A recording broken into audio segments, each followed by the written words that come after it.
మీకు gold medal వేయాలి, మంచిది. మనం ఏదో కథగా స్టోరీగా ఆకాశంలో పక్షులు ఎగురు ఇలా చెప్పుకుంటే వెళ్ళిపోయేది కదా బైబిల్. విప్పేది బైబిల్, చెప్పేది కాదు, విప్పాలి. పుస్తకంలో ఉన్నటువంటి సంగతులను మనం విప్పి, యేసుప్రభు అదే బోధించాడు. విత్తవానికి ఉపవానం కానీ తర్వాత వాళ్ళకి విప్పి వివరంగా ఇంట్లోకి వెళ్ళినప్పుడు చెప్తూ, ఎప్పుడు అడిగితే అప్పుడు చెప్తూ ఉండే. అలాగే చెప్పాడు ఆయన బోధ 3.5 సంవత్సరాలు కూడా. నేటి దినాల్లో మనము మన ప్రభువుని మనం కలిగిన స్థితిని బట్టి ఏ రీతిగా స్తుతిస్తున్నాం, గణపరుస్తున్నాం, కీర్తించగలుగుతున్నాం, ఆరాధించగలుగుతున్నాం ఒక్కసారి మనము గత జ్ఞాపకాల్లోనికి వెళితే పూర్వ స్థితులను, గత కాలపు స్థితులను ఈనాటి స్థితులను కంపేర్ చేసుకుని ఆలోచన చేస్తే అప్పుడు స్థితికి ఇప్పుడున్న స్థితికి చాలా వ్యత్యాసం కనపడుతుంది. దేవుడు ఎంతగా మనల్ని హెచ్చిస్తూ వస్తున్నాడు. సంవత్సరంలో ఒక్కొక్క సంవత్సరంలో దేవుని కృప ఆకాశం కంటే ఉన్నతమైనటువంటి కృపను మన మీద ఆయన కుమ్మరిస్తూ ఉన్నాడు, కురిపిస్తూ ఉన్నాడు. ఆ జనాంగానికి దేవుడు ఆ బుద్ధి జ్ఞాన వివేచనలు ఇవ్వడానికి కారణం ఏంటనగా వారు దేవుని యందు భయభక్తులు కలిగిన జనాంగము అని నేను మీకు జ్ఞాపం చేస్తూ ఉన్నాను. ఒక మాట మీకు జ్ఞాపం చేస్తాను, చూడండి. పరిశుద్ధ గ్రంథంలో నుంచి ఒక మాటను, అద్భుతమైన సంగతిని మీకు జ్ఞాపం చేయడానికి ఇష్టపడుతున్నాను. పరిశుద్ధ గ్రంథంలో సమూయేలు రాసినటువంటి మొదటి గ్రంథం 2వ అధ్యాయం 3వ వచనం చదవండి. సమూయేలు రాసిన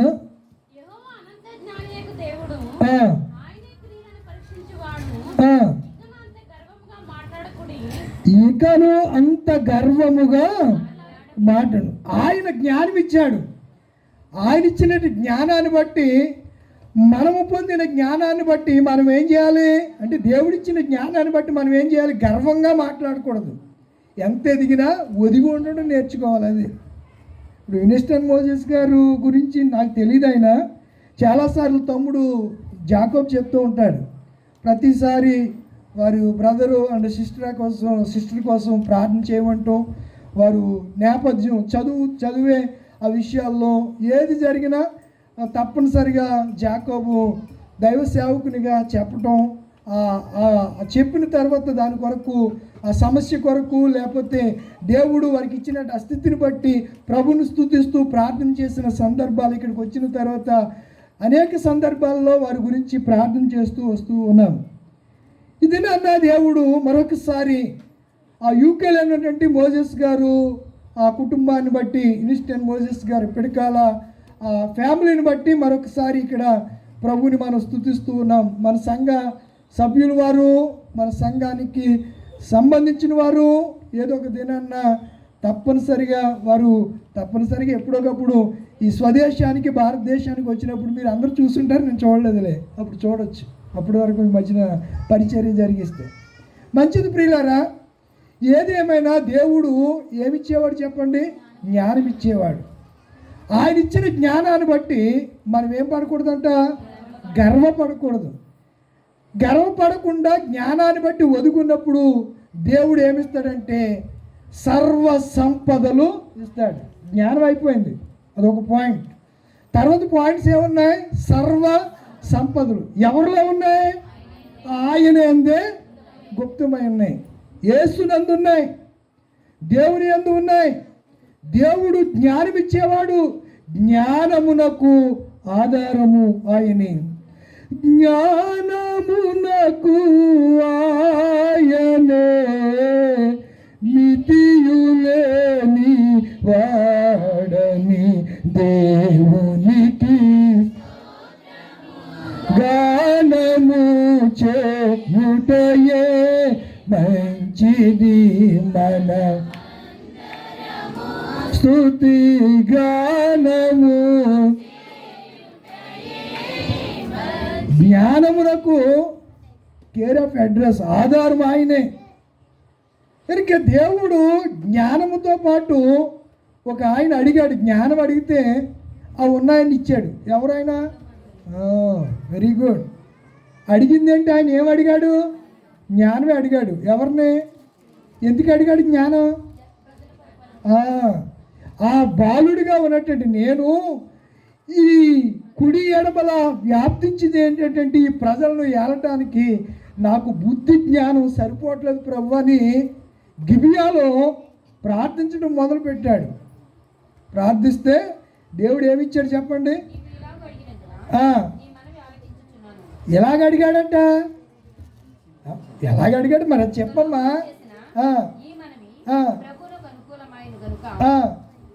ఏ మనమంటే ప్రభువా నాకు సంపదలు వద్దు, ఏమి వద్దు, నాకు కావాల్సిందల్లా నాలెడ్జ్, విజడమ్, జ్ఞానము దయచేయని అడిగాడు. అడిగితే ఇప్పుడు కంటిన్యూ చేయమ్మా. ఇలాగ అడిగినందున నీ మనవి ఆలకించుచున్నాను. ఏమిచ్చాడంట? బుద్ధి వివేకములు గల హృదయము నీకు ఇచ్చుచున్నాను. ఎవరిలో అంట? పూర్వీకుల్లో. అంటే వాళ్ళ తండ్రి గారైన దావీదు కూడా అంత జ్ఞానవంతుడు కాడు. మీకు అర్థమవుతుందా? వాళ్ళ తాత అయినటువంటి యెషయా కూడా అంత జ్ఞానవంతుడు కాడు. వాళ్ళ ముత్తాత అయిన బోయాజు అంత జ్ఞానవంతుడు కాడు. వాళ్ళ తండ్రి యొక్క నాయనమ్మ అయినటువంటి రూతు కూడా అంత జ్ఞానవంతురాలు కాదు. ఎంత జ్ఞానం! ఎవరికి లేని జ్ఞానం ఎవరికి ఇచ్చాడు? సొలొమోనుకి ఇచ్చాడు. అడిగితే ఇచ్చాడు. అడుగుదామా మన బిడ్డల కొరకు జ్ఞానం ఇమ్మని? విన్స్టన్ మోజెస్ గారు వారి భార్య తమ బిడ్డల కొరకు ఎంబీబీఎస్ కష్టమైనటువంటి అసలు డిఎంఎల్టీ చేయడానికే కొంతమంది ఆ ఇంగ్లీష్ అర్థం కాక తలపీక్కుంటూ ఉంటారు. బయాలజీ, ఆ కెమిస్ట్రీ, ఆ ఫిజిక్స్, ఆ బాటనీ చాలా ఉంటాయి. ఈ చదివి బుర్రలబాడి మా చిన్నోడు వచ్చి అంటాడు, డాడీ నాకు ఈ ఫిజిక్స్ అర్థమై చావట్లేదు, ఈక్వెన్స్ ఏమి అర్థం కావట్లేదు అంటూ ఉంటాడు. అడగరా, దేవుడిని అడుగు. మా పెద్ద అబ్బాయి వాడు బాగా చేస్తాడు, వాడు మ్యాథ్స్ టీచర్ అవ్వాలాడు. మీకు బోర్డు మీద మళ్ళీ చెప్తే ఈయన డబ్బా పడుతున్నాడు అంటారేమో మీరు, వెళ్ళిపోయింది అంటే సందర్భం కాబట్టి చెప్తున్నాను. సారు వాడు నవోదయాలు చదువుతున్నప్పుడు వాళ్ళ సారు మ్యాథ్స్ సారు బోర్డు మీద చేసి తప్పు చెప్తే వీళ్ళు వేసి మీరు చేస్తున్న తప్పు అంటే అది అదక కాదు, దానికి ఈక్వేషన్స్ ఇది, దాని ఫార్ములా ఇది అని చెప్పి కూడా అంట. నేను విజిటింగ్కి వెళ్ళినప్పుడు వాడు మీ ఓడినాడు పడలేకపోతున్నానండి, నా పోనీ ఈయనన్నా చెప్పమంటే బాగుంటుందేమోనండి అనివ్వండి అతను. కొంతమందికి కొన్ని వీటిల్లో దేవుడు ఏమిస్తాడు? ప్రావీణ్యత ఇస్తాడు. అదే జ్ఞానం అంటారు. ప్రావీణ్యత ఏమిస్తాడు? ప్రావీణ్యత. దాన్ని మనం జ్ఞానం అని కూడా అనొచ్చు, జ్ఞానం కూడా అని అనొచ్చు మనం. అయితే సొలొమోనుకు దేవుడు అడిగితే ఇచ్చాడు. కొన్నిసార్లు దేవుడు అడగకుండా కూడా ఇస్తాడు, నీ హృదయ స్థితిని బట్టి. అందుకే యేసన్ గారు, నేను 6వ తరగతి చదివాను, నాకు 6 భాషలు దేవుడు నేర్చుకోవడానికి. ఆయనకేం చదువు రాదు ఎవరికి.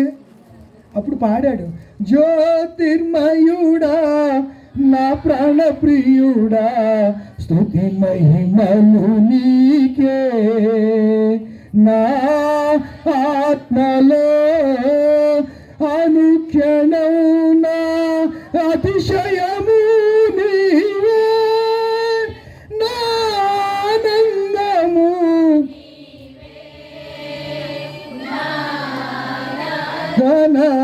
నీవే, నా అతిశయము. అందరూ పాడండి.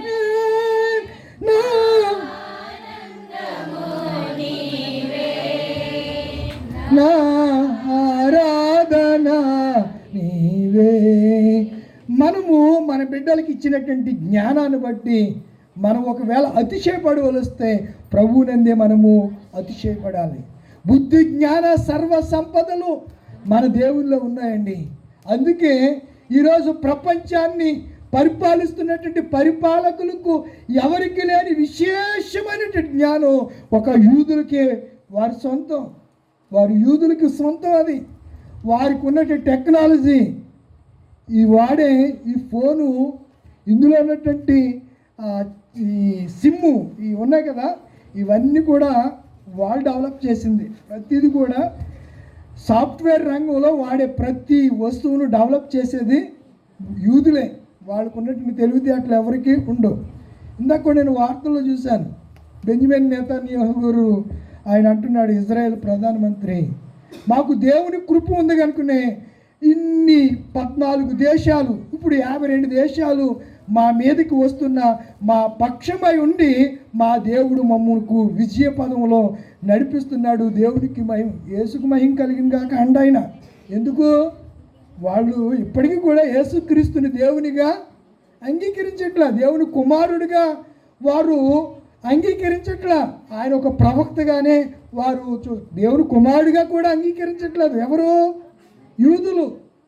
ఆయన ఒక ప్రవక్త, ఒక మెస్సయ్య, ఒక ప్రవక్త, అలాగే వారు ఆయన గుర్తిస్తున్నారు. ఇప్పటికి కూడా గుర్తించే రోజు ఒక దినం దగ్గరలో ఉంది, త్వరగానే. అందుకే మనం పాడేదా హల్లెలూయా మరణా. చాలు, ఈ పదానికి అర్థం చెప్పాలి మీరు. మరణాత్ అంటే ఏంటి? క్రీస్తు పూర్వమా?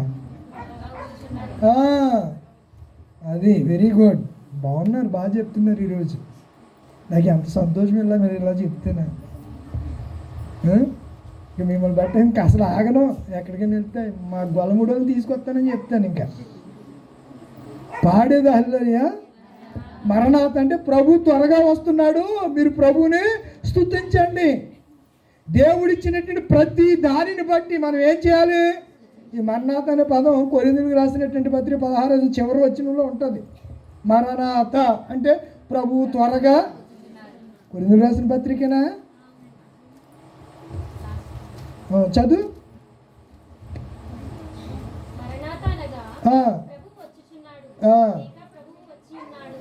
వచ్చి ఉన్నాడు, వచ్చాడు, మరలా వచ్చుచున్నాడు. అర్థమవుతుందా? వచ్చాడు, ఇప్పుడు వచ్చుచున్నాడు, వచ్చాడు, వెళ్ళాడు, మరలా వచ్చుచున్నాడు. కనుక వచ్చే వరకు మనం ఏం చేయాలి? మనం పొందినటువంటి మేళ్లను బట్టి ఏం చేయాలి? ప్రభువుని ఆ పనే చేస్తున్నారు ఈరోజు సోదరులు. విన్స్టన్ మోజెస్ గారు ఏర్పాటు చేసినటువంటి వారి బిడ్డల నిమిత్తం ఏర్పాటు చేసే స్తుతి కోటికలో వారికి మన మధ్య లేకపోయినా, ఇక్కడ లేకపోయినా యూకేలో ఉన్న జాకోబు సహోదరుడు ఏర్పాట్లన్నీ చేసి చక్కగా ప్రభువుని సంఘముతో కలిసి ప్రభు చేసిన మేలుని గురించి జనాల్లో ప్రకటించడానికి దేవుడు ఈ ప్రశస్త రాత్రిలో దేవుడు చక్కని కృపను అనుగ్రహించాడు. ముగింపులోనికి వెళుతూ ఒక మాట జ్ఞాపం చేస్తూ ఉన్నాను. పరిశుద్ధ గ్రంథంలో యాకోబు రాసినటువంటి పత్రిక 3వ అధ్యాయం అనుకుంటా 15వ వచనము, మీలో ఎవరికైనాను, మాకు బోడి జ్ఞానం ఉందండి, మాకేంటి కొదువా? మంగూరు దేవసాయి గారు పాడతారు, నాకేమి కొదువా గనుకనా